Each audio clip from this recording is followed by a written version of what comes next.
Hi hello welcome friends. Today நம்ம பார்க்க போகிறது வந்து ஹோம்மேட் ஸ்பைசி தக்காளி சாதம். எண்ணெய் சூடானதுக்கப்புறம் பட்டை ஆல் ஸ்பைசஸ் ஆட் பண்ணிக்கலாம். ஆட் பண்ணக்கப்புறம் நான் பெரிய 3 வெங்காயம் எடுத்து ஸ்லைஸாக சாப் பண்ணி வச்சுருக்கேன். அதை வந்து ஆட் பண்ணிக்கலாம். உப்பு போட்டுக்கலாம் அது வணங்குறதுக்கு. உப்பு போட்டு நல்லா வணக்கிறதுக்கப்புறம் இஞ்சி பூண்டு பேஸ்ட் ஆட் பண்ணி தக்காளி அஞ்சு தக்காளி எடுத்திருக்கேன். 5 தக்காளி பழம் வந்து சாப்பாக கட் பண்ணி வச்சுருக்கேன். அதை ஆட் பண்ணி நல்லா வணங்கிக்கலாம். நல்லா பச்சை வாசனை போகிற அளவு வணங்கினதுக்கப்புறம் ஒரு கைப்பிடி கொத்தமல்லி புதினா ஆட் பண்ணிக்கலாம்.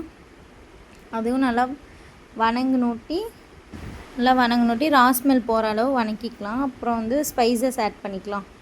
கரம் மசாலா, கறி மசாலா, மஞ்சத்தூள் எல்லாம் ஆட் பண்ணிக்கலாம். பிரியாணி செலவில் ஆட் பண்ணினதுக்கப்புறம் நான் வந்து வேக வச்ச சோயா சங்க்ஸ் ஆட் பண்ணியிருக்கேன்.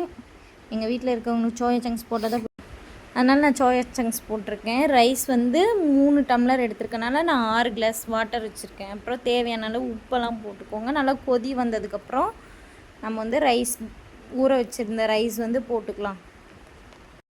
ரைஸ் போட்டு நல்லா கலந்து பார்த்து உப்பு இருக்கா அப்படின்னு டேஸ்ட் பண்ணிக்கோங்க. அப்புறம் உங்களுக்கு தேவையான அளவு உப்பு. குக்கரை வந்து மூடி வச்சுருங்க. மறுபடியும் ப்ரெஷர் எடுத்து விட்டு நீங்கள் வந்து மூடி வச்சுட்டு 2 விசில் வச்சுட்டு எடுத்திங்கன்னா சாப்பாடு வந்து ரெடி ஆகிடும். ஒரு டைம் இந்த டேஸ்ட்டில் வந்து செஞ்சு பாருங்கள், நல்லாயிருக்கும்.